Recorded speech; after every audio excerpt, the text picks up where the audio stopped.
Kapag naririnig niyo yung salitang bilyonaryo, ano yung unang pumapasok sa isip niyo?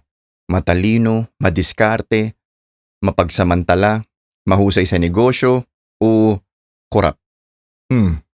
Ewan ko kung nakakasubaybay kayo sa mga balita sa Amerika pero isa sa pinakamainit na issue ngayon sa kanila ay yung paglabas ng mga pangalan ng mga matataas na tao.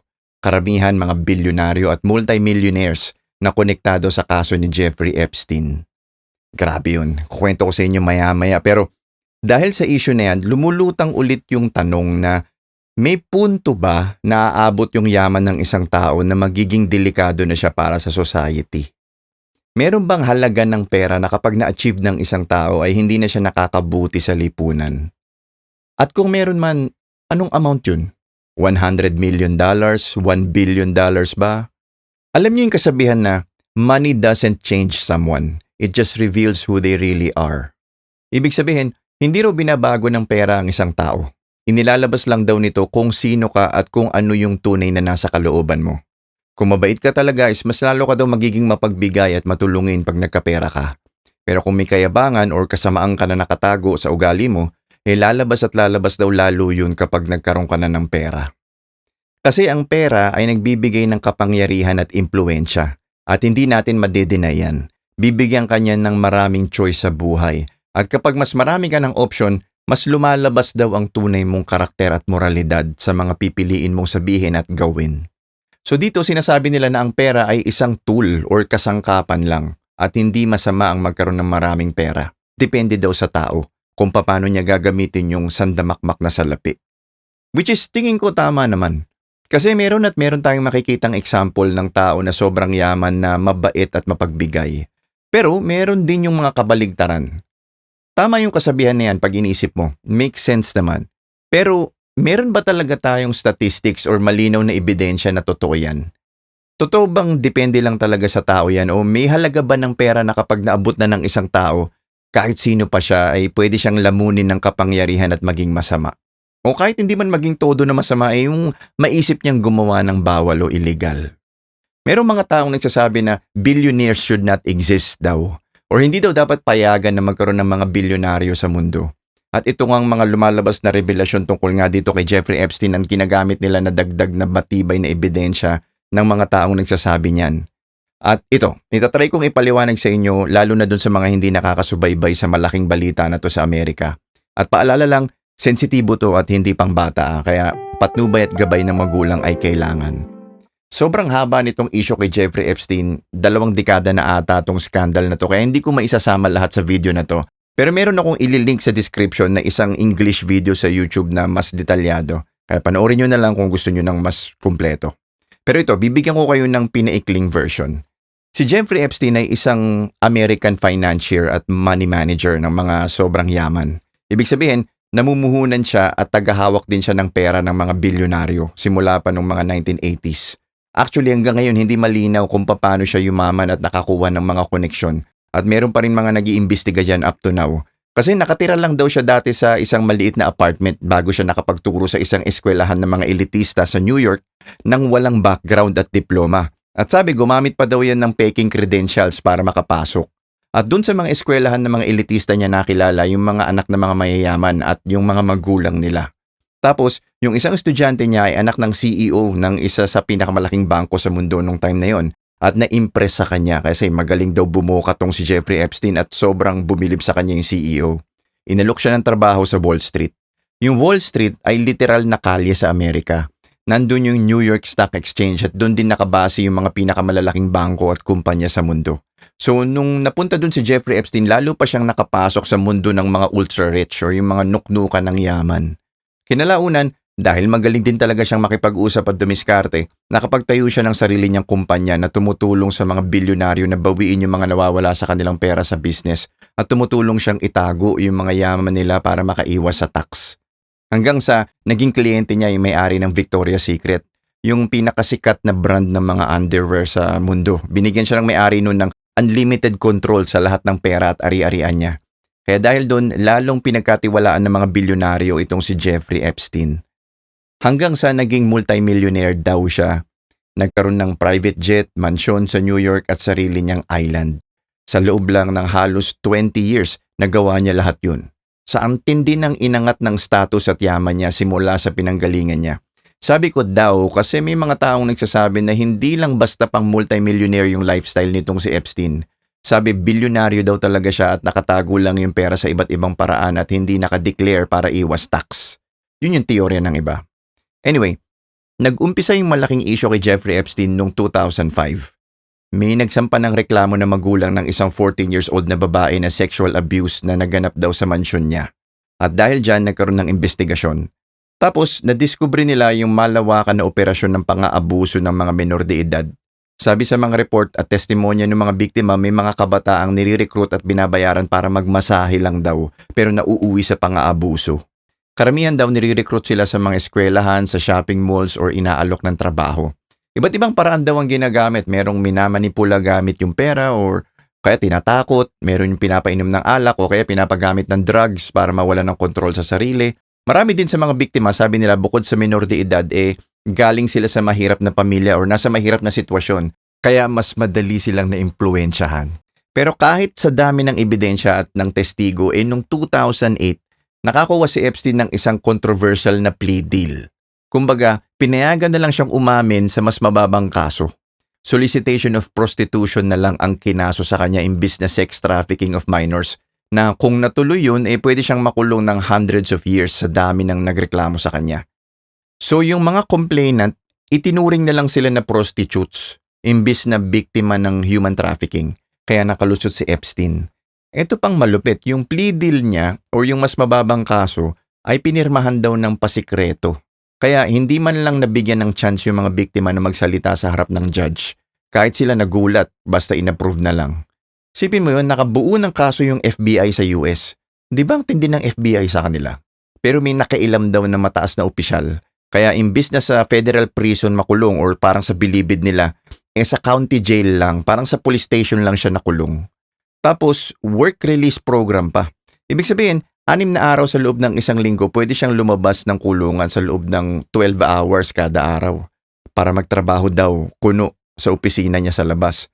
Tapos, babalik lang siya sa kulungan para matulog. Hanep. Pero there's more. Ang sentensya niya is 1.5 taon dapat, pero dahil may good behavior daw si Epstein sa kulungan, pinalaya na siya after 13 months lang. Ayos, no? Pero hindi doon nagtatapos. Noong 2018, nabuhay ulit yung kaso ni Epstein. Kasi may journalist na nag-report ulit ng kaso noong 2008 at sumikat. Napagsalita niya yung mga ilang biktima noon. Malaking part noon is yung #MeToo movement. Yung lumaki sa Amerika yan at sa buong mundo. Merong iba sa inyo na siguro naaalala yan. Yung MeToo movement is isang malaking campaign na nagbigay boses sa mga naging biktima ng sexual harassment at pang-aabuso. So nung time na yun, maraming naglantad na mga experiences nila, karamihan mga babae. So kasamang nahalukay yung kaso ni Epstein. Tapos nakadiskubre pa sila ng mga bagong kaso, mga iba pang mga krimen na ginawa ni Epstein sa mansyon niya sa New York. Bukod pa dun sa mga kaso niya noong 2005. Kaya naaresto uli siya ng July 2019 pagbaba niya dun sa private jet niya galing siyang France. Hinuli agad siya ng mga pulis. Tapos nung sumunod na buwan, August 2019, habang naghihintay siya ng paglilitis ng mga bagong mga kaso niya, natagpo ang patay si Jeffrey Epstein sa loob ng selda niya. At ang official na report na lumabas ay nagpakamatay daw itong si Jeffrey Epstein sa loob ng kulungan. Nag-big T daw. Maraming kumukwestiyon dyan. Sabi, pinatay daw siya at hindi daw nagpakamatay. Yung iba naman sabi, buhay pa daw si Epstein hanggang ngayon at may mga nakakita daw sa kanya sa Israel. Pero ang official na report ay yun nga, nagpakamatay daw siya sa kulungan. Anyway, bakit ko kailangan ikwento lahat yung napakahaba? Anong point? Well, etong dahilan. At humawa kayo sa kinauupuan nyo at maghanda kayo ng tubig. Hindi naman kailangan. Joke lang. Pampa-excite lang. May lumabas na tinatawag na Epstein Files. Mga dokumento siya na umaabot ng daang-daang libong pahina hanggang million pages pa daw. Mga dokumento na galing sa mga iba't ibang kaso ni Epstein sa loob ng 2 dekada. So, gabundok na mga testimonya, mga email, mga legal na pahayag ng iba't ibang tao at mga pictures at videos na ginamit na ebidensya sa kaso. At ang tagal nakatago niya, nakasil. Madaming taon nang lumipas at kinailangan pang magpasa ng batas ng Kongreso ng US para lang mailabas yung mga dokumento na yan. Pero kahit napilitan na yung gobyerno at yung DOJ sa Amerika na ilabas yan, Marami ang mga pangalan na binura or mga naka-blackout na pangalan, nakatakip sa mga email at sa mga salaysay para daw sa privacy. Pero maraming nagdududa na pinoproteksyonan lang daw yung mga makakapangyarihang tao. Partida kahit maraming buradong pangalan, marami pa ding lumabas na malalaking tao sa mga dokumento. Kasama dyan si Prince Andrew. Siya yung pangatlong anak ni Queen Elizabeth, yung kapatid ni King Charles sa UK. Si Bill Clinton, dating presidente ng Amerika. Si Bill Gates, pati si Elon Musk. Pati yung isa sa pinakamakapangyarihang business leader sa Dubai na si Sultan Ahmed bin Sulayem.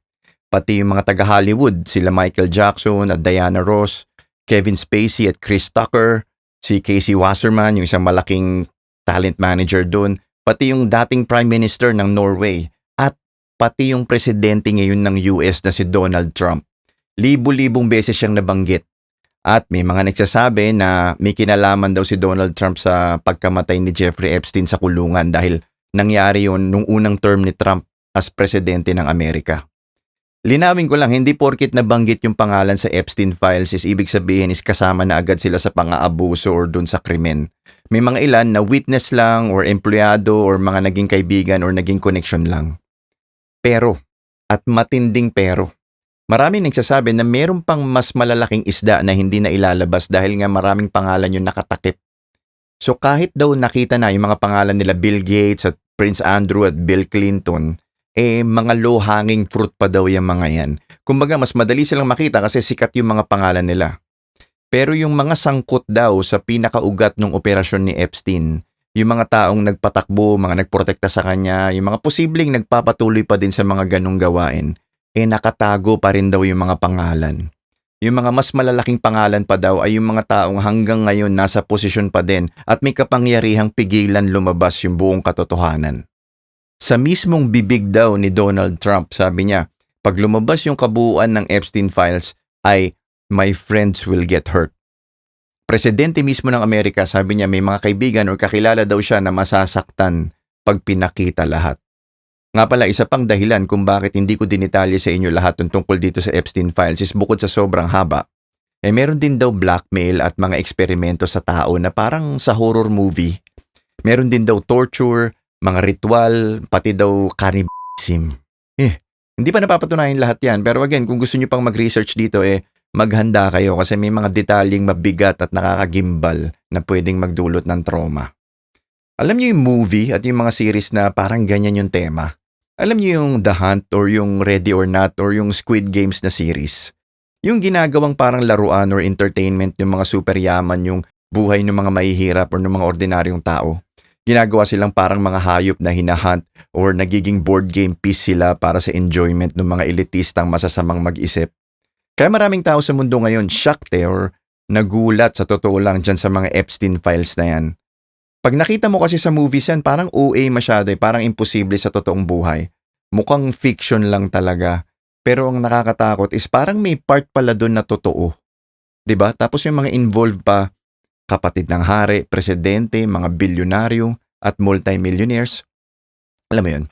At parang dito din sa Pilipinas, bitin na bitin yung hustisya.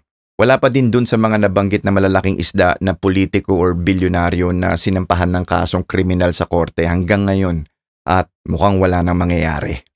At dito tayo babalik dun sa tanong natin kanina. Hindi lang tungkol kay Epstein to. Usapan talaga to tungkol sa yaman at kapangyarihan mismo. Kasi kung tutuusin, kukunti lang yung mga tinatawag na ultra-rich sa mundo. Ayon sa Forbes at Global Wealth Reports, may mga 2,700 hanggang 3,000 billionaires lang sa buong mundo nung nakaraang taon na bilang nila. By the way, US dollar billionaires nung pinag-uusapan natin na hindi pesos or ibang klaseng currency. US dollars lang to.